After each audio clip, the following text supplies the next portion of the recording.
I'm Julie Rose, and this is Top of Mind. I have been a radio journalist for 2 decades, but a few years ago, I found myself avoiding the news for long stretches because of how depressing and divisive it all seems. I still wanted to be informed and engaged on important issues, though, and I figured I couldn't be alone in that. So we created this podcast.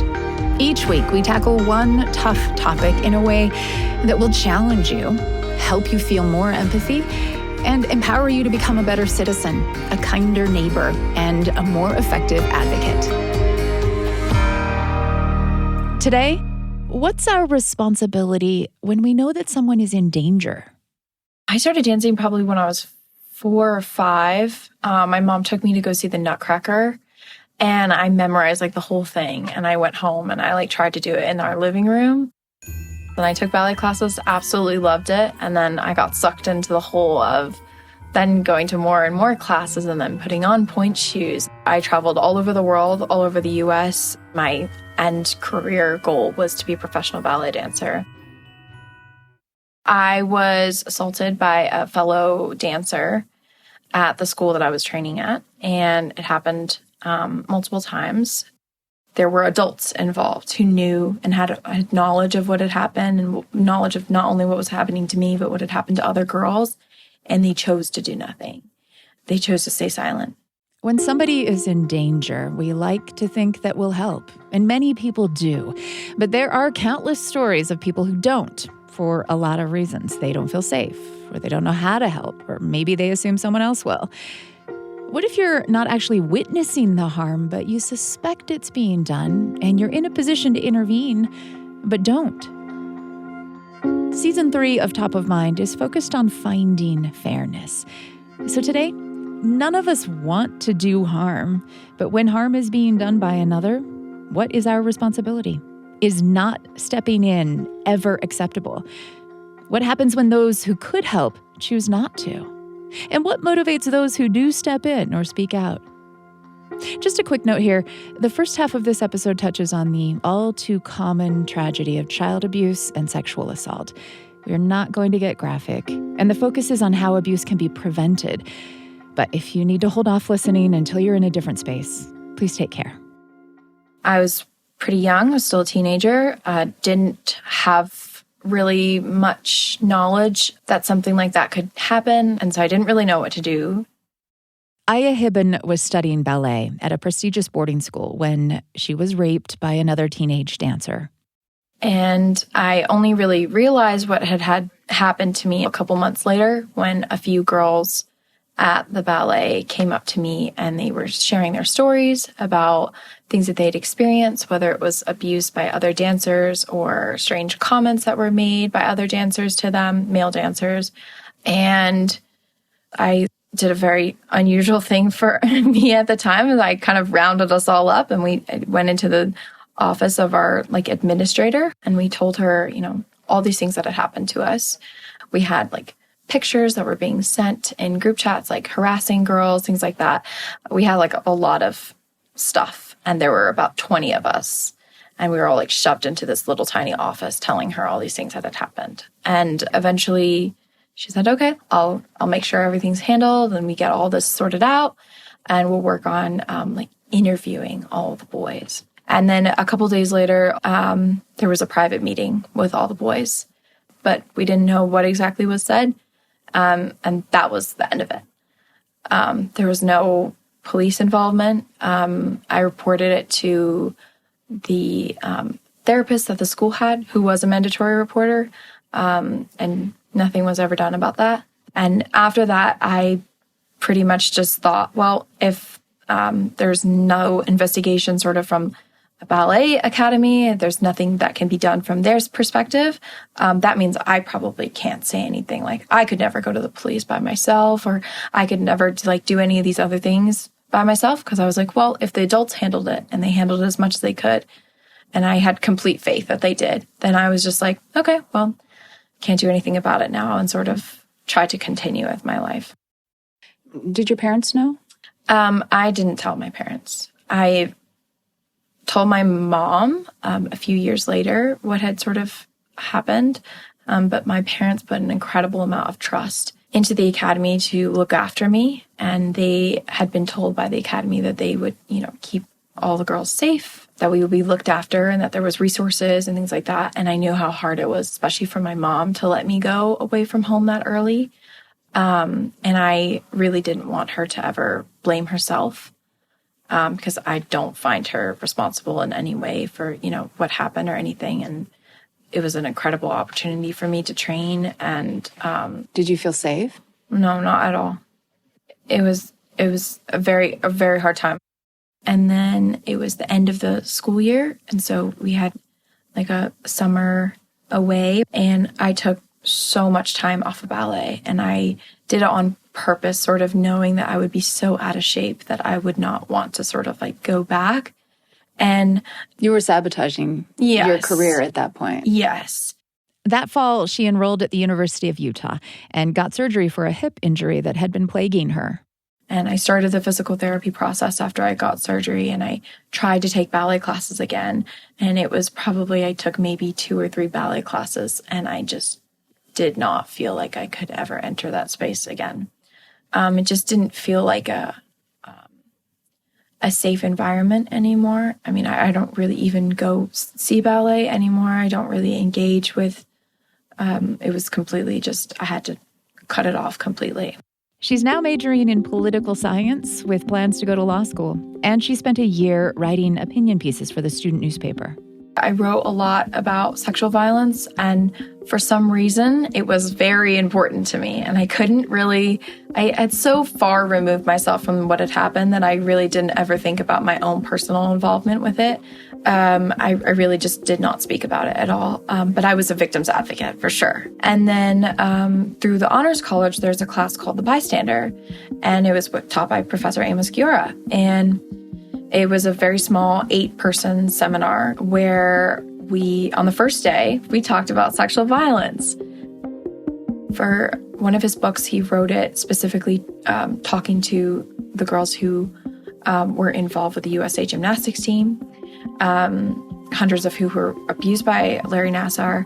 And he spoke to them and sort of talked about the environment that they were in and all these other people that had sort of allowed Nassar to continue abusing girls and had like full knowledge of what was happening to the girls and didn't do anything. And I, for some reason, could not handle it. And there were a few times when I would like raise my hand and then put it back down in class, and I couldn't really grasp it. And then at the end, right before we went on a break, I just blurted out what had happened to me. And I was like, so my story is almost exactly like what happened. And then over the next couple of classes, Amos asked me to stand up and draw on a diagram what the chain of reporting was and who should have been telling who and who I told and who they should have told and where were the, which were the adults. And I started realizing, oh my gosh, there were adults involved in this who knew and had knowledge of what had happened and knowledge of not only what was happening to me, but what had happened to other girls. And they chose to do nothing. And they chose to stay silent. And whether they reported that up and those people then chose to stay silent, I don't know. But they were all sort of involved in this. And there was no sort of knowledge from my point of view that there could be anybody else involved in the situation except for me and the perpetrator. A big thing for victims, I think, that, maybe someone who's listening might relate to is victims always feel some sort of guilt and blame on themselves. And logically, we know that that isn't really our fault, but there's always some part of us that will blame ourselves. Why did you let that happen to you? Why didn't you go right to the police? Why didn't you, tell your mom anything? Like all these things that I had blame against myself. But I was the only child at the time. And when I learned of like the bystander and enabler theory, I was able to sort of put the blame on more than just me and the perpetrator. And so that was extremely validating for me to hear that there was some other blame that I could put elsewhere on someone else.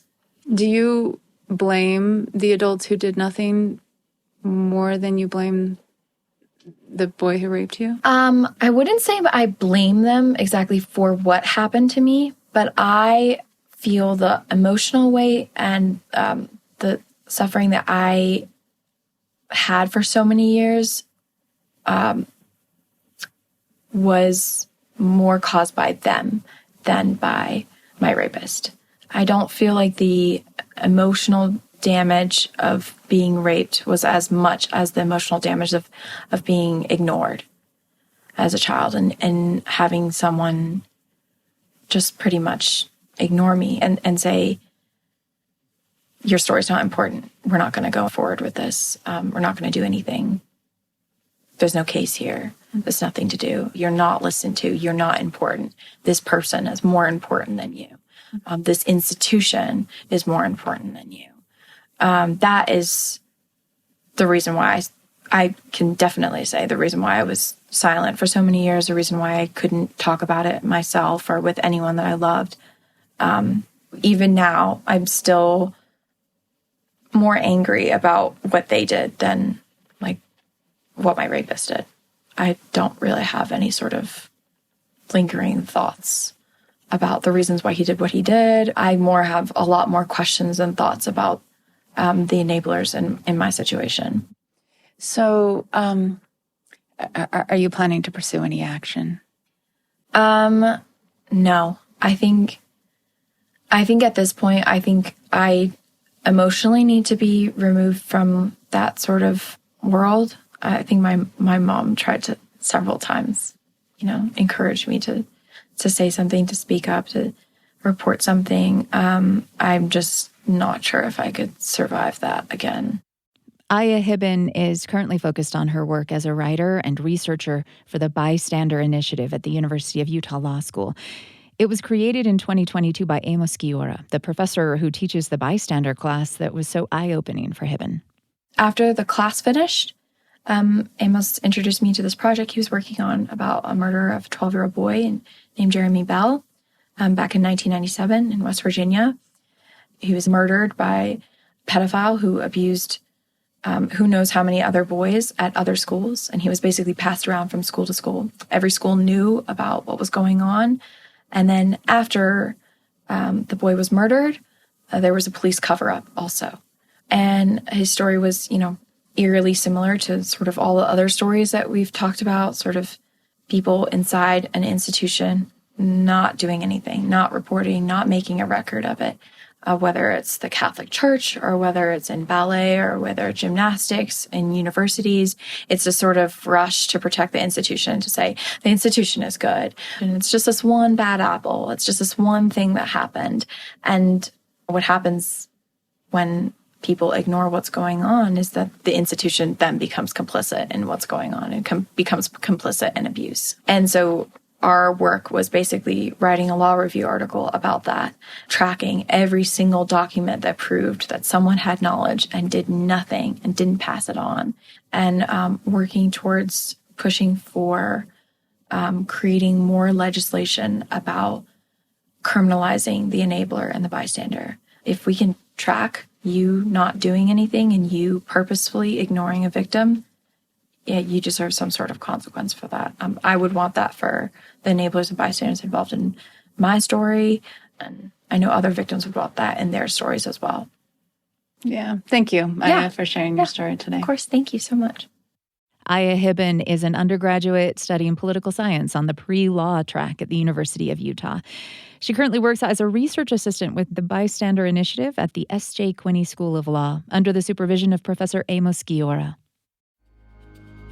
So what would holding bystanders and enablers criminally accountable look like? Would there be jail time involved? Fines? Who exactly would qualify? Those who knew positions of authority and failed to protect the vulnerable, that needs to be a crime. I'm Julie Rose. This is Top of Mind.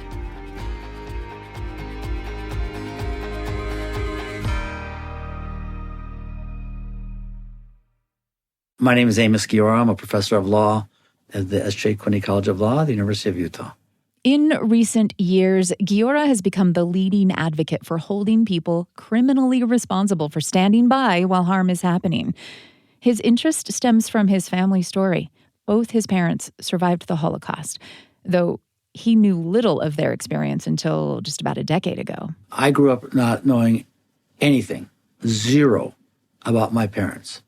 They made a deal with each other that they would never share their Holocaust stories with their children. 10 years ago, while training for the Salt Lake Marathon, my running partner, who's not Jewish, said to me, just trying to kill time, right? She said, how did this being the Holocaust, she said, how did this happen? And I said, I have no idea whatsoever. And I went back to my apartment. I said, enough is enough. So I read as much as you can read. And then it became clear to me that the question of the bystander had never really been addressed. And that led to the first book about the crime of complicity, the bystander in the Holocaust. My father was 19. My father was in a camp in Yugoslavia, in a work camp. He survived 2 death marches. I've met with the historian who wrote the history of this camp, and it's through him that I learned my father's story. The bystanders are the villagers who saw my father and others going from village to village, looking for hiding, trying to get ultimately to Bulgaria. My mother's in the attic, just like Anne Frank was in the attic in Amsterdam. My mother is in the attic in Budapest with her mother, fed every day by an elderly Catholic woman. My mother is twice taken to be shot. The bystanders are the Hungarian Gentiles who saw my mother and my grandmother in a panicked run through the streets of Budapest. Obviously Jewish with the yellow star. My grandparents were deported on May 26, 1944, and they were killed in Auschwitz same day. For me, the bystanders are those in this town in eastern Hungary who stood on the train platform as my grandparents were being shoved onto the train and didn't do anything. Those are bystanders. And the Holocaust doesn't happen without them. You know, when Eichmann comes to Budapest on March 19th, 1944, he comes maybe with 100 German officers. That's it. Because they knew they could count on the Hungarians. Those are all bystanders. After the release of his book, The Crime of Complicity, The Bystander in the Holocaust, Amos Giora connected with Brian King, a Democrat in the Utah House of Representatives, and they began drafting a law to hold bystanders accountable. The first iteration of the bystander legislation that King introduced is called the 911 bill. I'm there.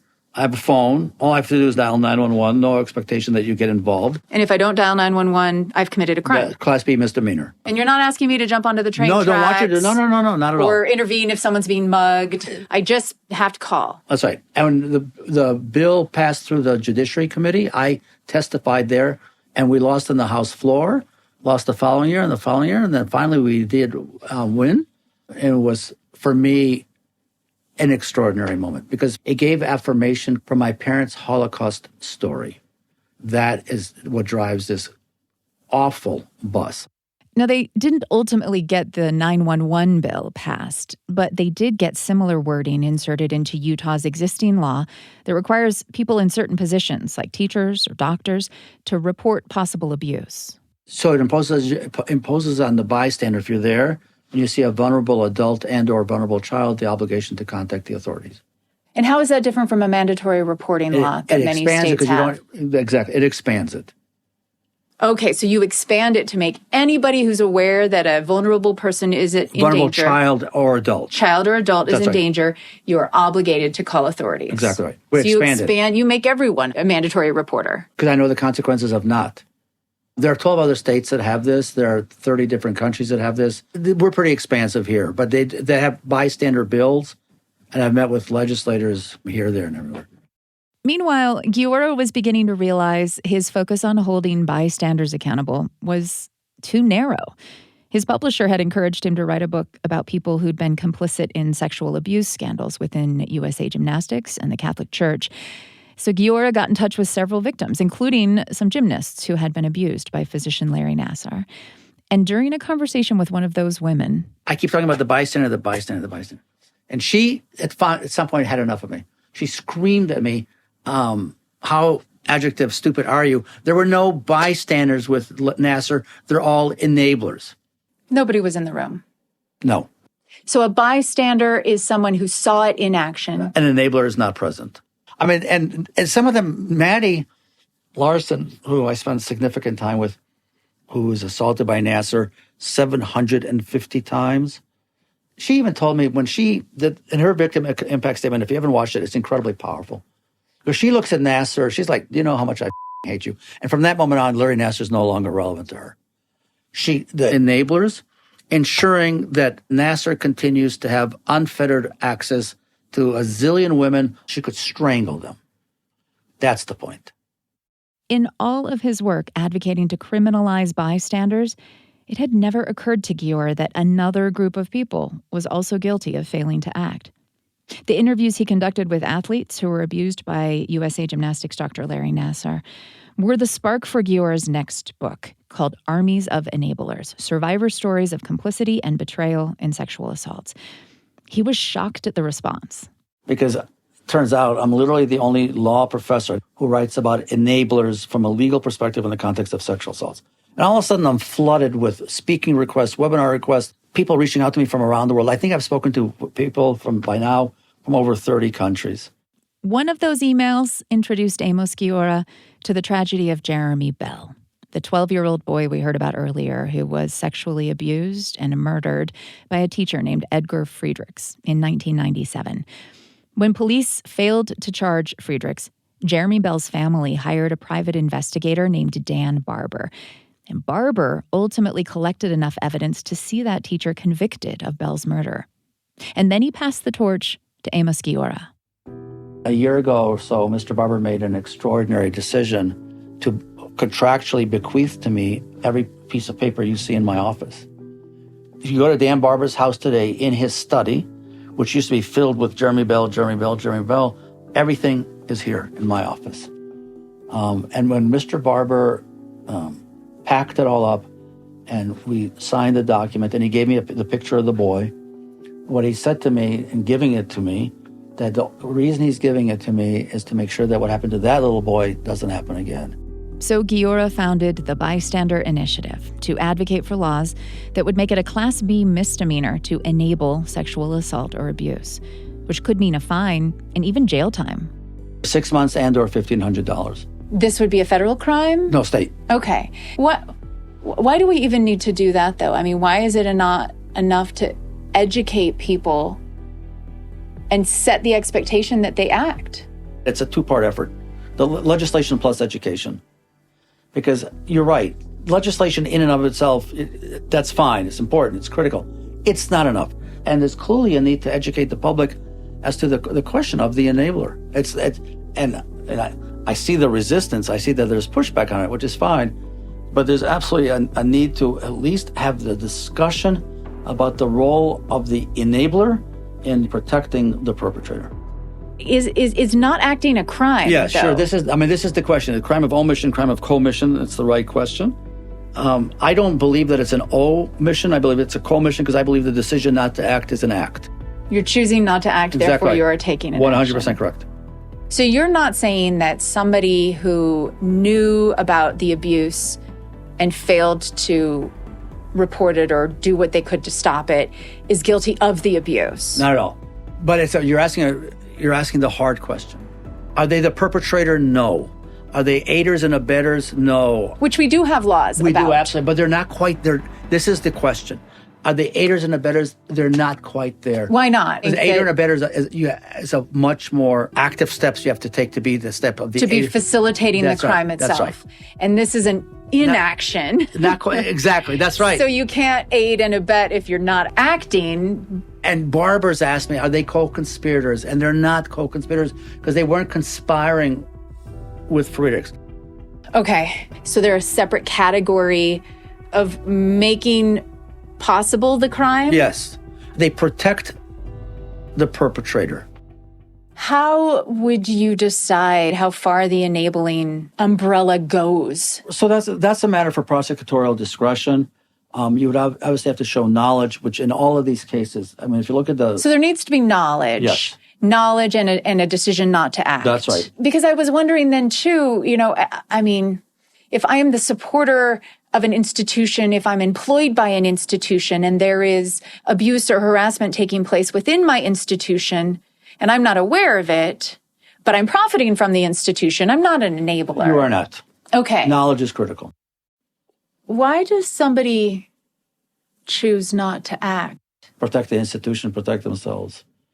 Why you protect the institution, that's going to depend on the institution. So, for instance, in the Bell case, the school administrators, having met with school administrators in different places, first of all, teachers are leaving. And school administrators are judged, they themselves are judged by test scores of students. If you have a really good teacher who also happens to be a perp, you kind of overlook it because you need the teacher. What? Absolutely.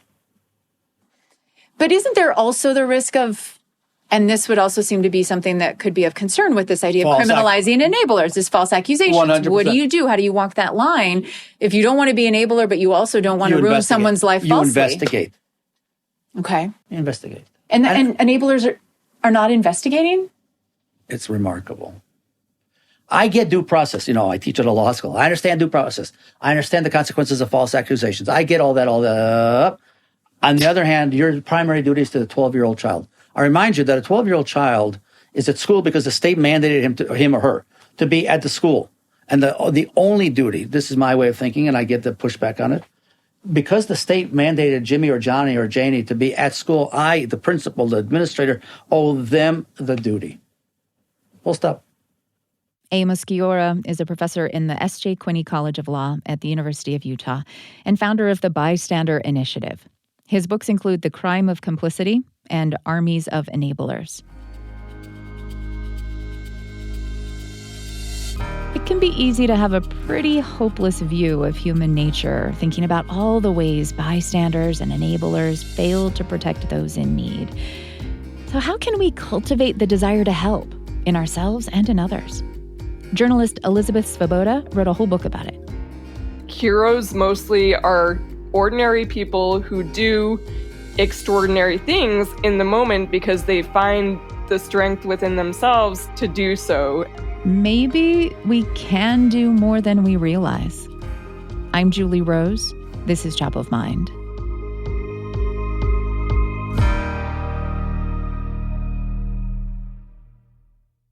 In August 2022, Bryce Demopoulos went viral. So I was taking the subway, and it was really early, probably like 5, 6. Demopoulos is a pre-med student at Cornell University, but over the summer, he had a job in New York City. A video of what happened that morning has been watched more than 32 million times. I was standing there waiting, like towards the edge of the platform, and there was a couple people, not many. One man who was like, I assumed in the end that he was drunk or some way intoxicated, but he was standing probably like 20, 30 feet to the side of me when he just he leaned over the rails and then half fell, half stumbled in. And I mean, I saw it happen immediately. He looked like a young, healthy guy. So my first reaction was to kind of walk towards him, not running to help because I didn't think he was in serious trouble because he seemed like he would be okay. But within 1 or 2 seconds of falling, he didn't get up as immediately as I would have expected. So, I mean, that kind of signaled to me. I was like, oh, maybe he needs some help just hopping up out of the tracks. I mean, it's not a huge jump, but it's far enough that you could definitely get hurt if you're falling onto metal tracks, if you're not careful about it. It's probably between 3 and 4 feet. I've quickly walked maybe a half jog along the platform to where he'd actually fallen in. And I hopped in, and then the first thing I said to him was, hey man, do you need help getting up? I kind of thought he'd get up on his own and kind of brush me off. But no, he was actually yeah man, thank you. Can you help me up out of here? And immediately I grabbed his arm, and then I kind of hoisted him up a little bit to help him back up onto the platform. I didn't think that there was a train coming. It was a blind turn, and I didn't actually hear any rumblings or anything. But as we climbed out and right after I hopped up, there actually were headlights that turned the blind corner. So that's kind of what made the incident into something that caught a lot of people's attention. I mean, I hope I would have reacted exactly the same had I known a train was coming and gotten us both out of harm's way. But I hopped in the tracks just to help him out, And I mean, I'm glad I reacted the way that I did, because I mean, you never know exactly how you're going to react in that situation. Like, I knew this wasn't like a normal thing to do, but I didn't really expect anybody to really take notice outside of anyone who had been on the subway track or after the subway stopped. But when people were like walking up to me on campus those first few weeks that I didn't know and like congratulating me, I was like, oh wow, this is probably like bigger than it like even should be, because I mean, like yes, I did help the guy, but I think there are a lot of like as impressive and like more heroic things that happen all the time that go much less recognized. And in the long term, I mean, I think it affected me pretty profoundly in that it kind of cemented my commitment to medicine, where I really want to like keep like helping people and giving back to other people. Thanks to Bryce Demopoulos for telling us that story. Run of the mill, as he makes it all sound, would you have jumped in to help? I want to think I would, but it's just as easy to imagine myself looking around to see if someone else is going to do it instead of me, or frankly being so absorbed in scrolling on my phone that I don't even notice someone needs help. Every heroic act starts with paying attention to what other people need. This is Elizabeth Svoboda. I am the author of What Makes a Hero, The Surprising Science of Selflessness, and also a book for kids called The Life Heroic. As you began to do your research for the books, did you discover whether or not humans as a species are naturally predisposed to help or not help one way or the other? Yes, we're definitely predisposed to help in some ways.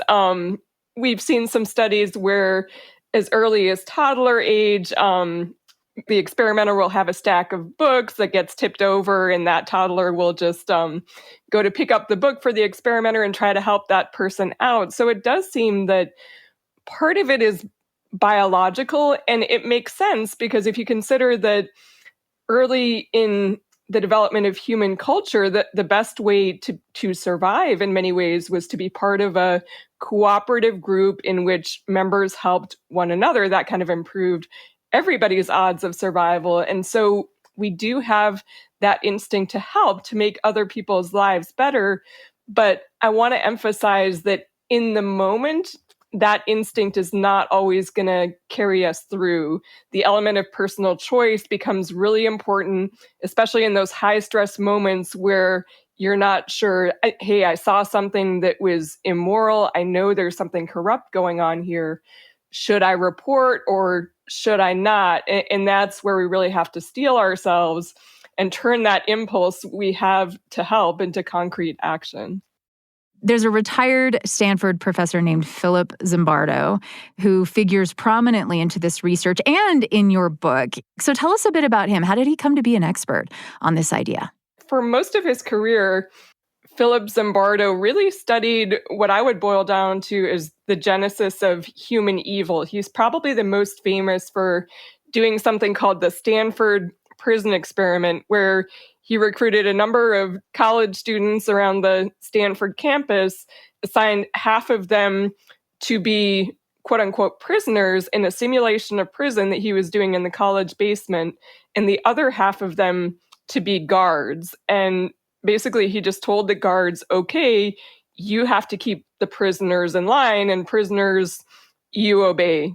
What ended up happening was that within the first few days of the experiment, the guards who had been tested beforehand and been shown to be totally psychologically normal by most measures started acting so sadistically toward the prisoners in the experiment that Dr. Zimbardo had to end the experiment early. And so Dr. Zimbardo spent really the next decades trying to figure out what prompted that kind of behavior, basically what made us into our worst selves and what were the influences that encouraged that. But he reached a certain point where he decided, I'm sick of looking at the dark side of humanity. And he decided to do sort of a complete 180 and look at how do we foster our best side. A lot of what he and his new program, the Heroic Imagination Project, have been focusing on is trying to create educational programs that help people to recognize the psychological weak spots that cause them either to behave badly or to step back and not intervene when something bad is going on. And so his idea is that if we can help people recognize those weak spots in themselves when they're in a situation where they have to sort of step back and say, okay, there might be peer pressure or some other type of situational pressure that would cause me to go against my values. In the face of that, what do I want to do? So you're referring to the power of the situation, which was something that Philip Zimbardo really zeroed in on in his research. Mm-hmm. Can you expand on that? Share an example of some research that he did that helped to really clarify for him and for us the influence of a situation on our decision in that moment, whether to do something helpful or not. There was one experiment where they put a person in a room and all of a sudden smoke would start coming under the door. And it was real obvious. There were billows of smoke coming up. And when a person was sitting in the room by themselves, they would just get up and walk out of the room, right? But what the experimenters also found was that when a person was in a group of people, they saw the smoke coming into the room and none of the other people around them got up or made a move to do anything, that person would just stay seated, even though it was obvious that this was smoke, this could be dangerous. So I always thought that that was such a good illustration of just how profoundly the power of the group can affect our own thinking, sometimes without us even realizing that that's happening. What else has the research suggested, in addition to being in a large group where nobody's doing anything? What else tends to sort of keep us from acting or stepping in? Well, I think a lot of it is fear. Oftentimes what happens in those moments is the personal considerations that seem so close and so relevant, like if I speak up, am I going to be ostracized by the rest of my colleagues? Am I going to be blocked from that promotion that I'm up for this year? Those considerations sometimes come so much to the forefront that they crowd out our values about who are the people that we want to protect in society. And so I think we can make these decisions in the moment out of fear that maybe 10 years later or 20 years later, we're going to look back and say, that was a huge mistake. I can't believe in retrospect that I did that. What can really help in those moments when we know morally we need to step up, we need to say something, we need to do something, just to really step back and take those few minutes to think about, what are my highest values and what do I really believe about my responsibility to the people who may be being hurt here? In the research, we've learned that when people believe in their ability to make an impact in that way, that encourages them to take these decisive moral actions, to speak up even when nobody else is doing so. So just as an overall rule, the more prepared you feel and the more capable you feel, the more likely you're going to be to intervene. And so people who have the right training, let's say there's a life or death situation. One thing we saw was at the Boston Marathon, after there was that bombing event, the first people to rush forward and to help were often surgeons, EMTs, other people with medical expertise. They had the skills that were needed in that situation, and they came forward and they helped. So having that type of training is really important, but it doesn't always have to be super specialized training. Let's say you're thinking about speaking up to your boss about some kind of corruption that's going on at work and you don't know how to start the conversation. You can do a role play with somebody who's close to you, or you can even journal that, imagine it as a dialogue. What are you going to say? What is the other person likely to say back? And so I think there are ways to create that training and that preparation so that in the moment when you need to capitalize on that, you'll be able to do it. It'll just be less resistance in that moment. I was amused by one technique that Philip Zimbardo used with his Stanford students, which was to practice being a little deviant. Describe what that was about, what that looked like, and why it might be helpful. Oh, yes. I love this one. I think that he called it Be a Deviant for a Day. And basically, he would tell his psychology students to do something that would make them stand out in public in an unmistakable way. So, for example, maybe you wear a giant diaper, or pretend to be a 6-foot-tall baby, or you wear a giant mustache, or you wear a giant inner tube around your waist to every single class. It almost doesn't matter what you choose. The important thing, I think, was he wanted them to get comfortable with being uncomfortable in public, with going against the norm. That comfort with being uncomfortable, I think, is what underlies so many decisions to behave heroically. Almost by definition, not a lot of people behave heroically because it's hard, because it goes against the grain. So anything you can do in that moment to sort of try on the uncomfortable feeling and get used to the uncomfortable feeling may be really important preparation for you down the line. I'm speaking with Elizabeth Svoboda, who is author of What Makes a Hero, The Surprising Science of Selflessness, and also The Life Heroic, How to Unleash Your Most Amazing Self. That second one is written for kids. We need to talk for a minute about the time you spent with the Real Life Superhero group. Oh, I had such a blast. The group of real life heroes that I embedded it with was in New York City.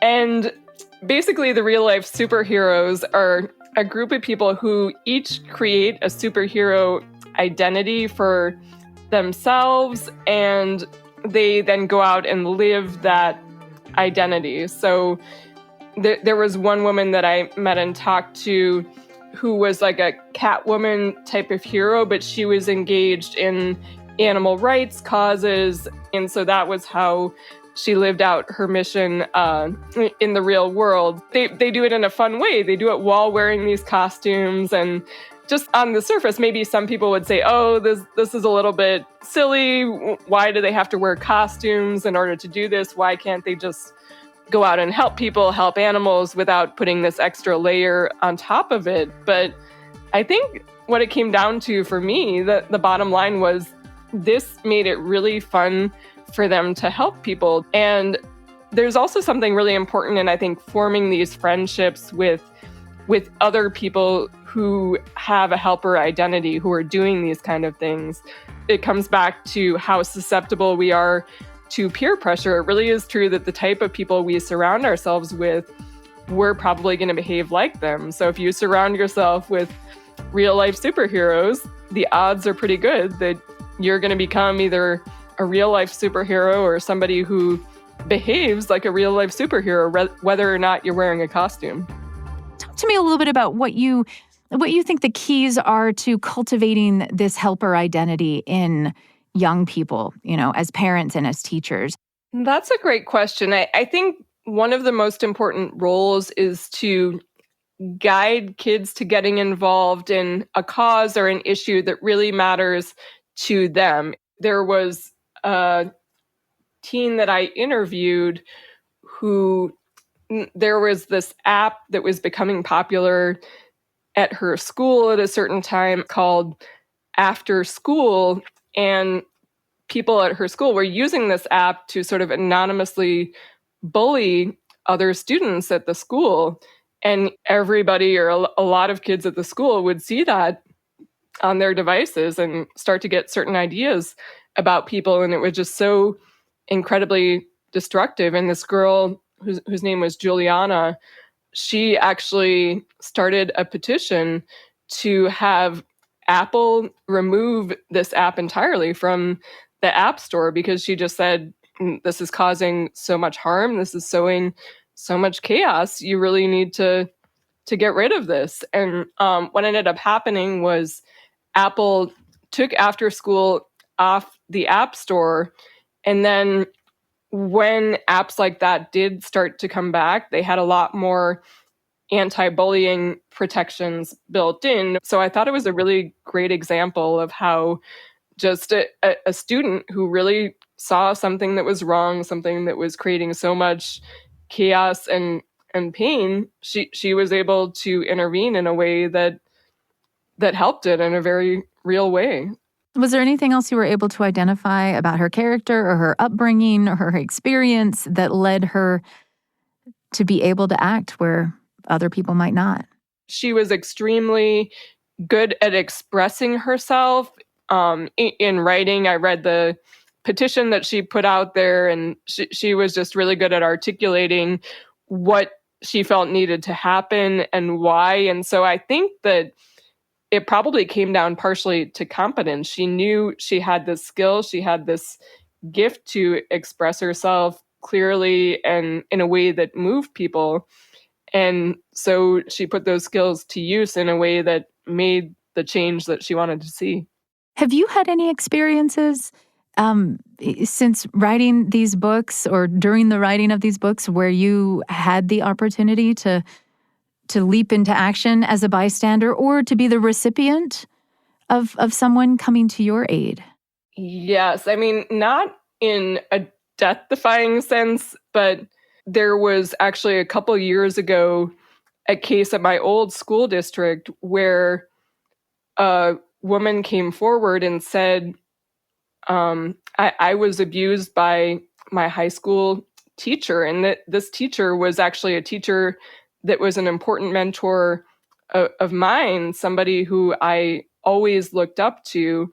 And part of what came out from this brave woman's story was how many other people knew what was going on and kept silent. It was sort of an open secret within the community that this teacher was behaving inappropriately with young female students, but nobody was the one to come forward. So after this woman who stepped forward did something that was so brave, I felt like I need to help keep the ball rolling in whatever small way I can. And so I've gotten together with a group of other alumni of the school, and we are trying to convince the administration to do a full investigation of what really happened with these teachers, because in order for the community to heal, we need to know the true extent of what went on. And so far, we have not been successful at getting them to agree to do a full investigation of sexual abuse of students at the school. But we are still trying. We know that it may be a long game, but it's so important just for the healing of survivors and also for the safety of the generations to come. And your position as a female student who had a good experience with this teacher, it's interesting to me that you didn't feel like you had a story you needed to speak out and share because your experience had been different, and yet staying silent didn't feel right either. Why do you think that was? In discussions with my friends, one of the things that came out so strongly is all of us felt like if it happened to this woman, it so easily could have been us, and it so easily could have been any vulnerable student in that position. And none of us understood at the time just how vulnerable we were. And that was really scary to me.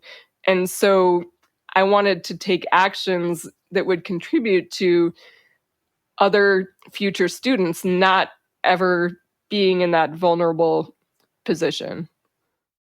Yeah. One of the things that I think has certainly come for me out of working on this episode is just how many opportunities there are in our daily lives to be complicit in our silence or in our preference to stay ignorant to harm that may be going on. I may not know and someone may not tell me, but do I also not know, and am I not being told because I'm not open to hearing it? How much good might I be able to do if I were actively looking to make sure that I wasn't enabling or complicit in some way?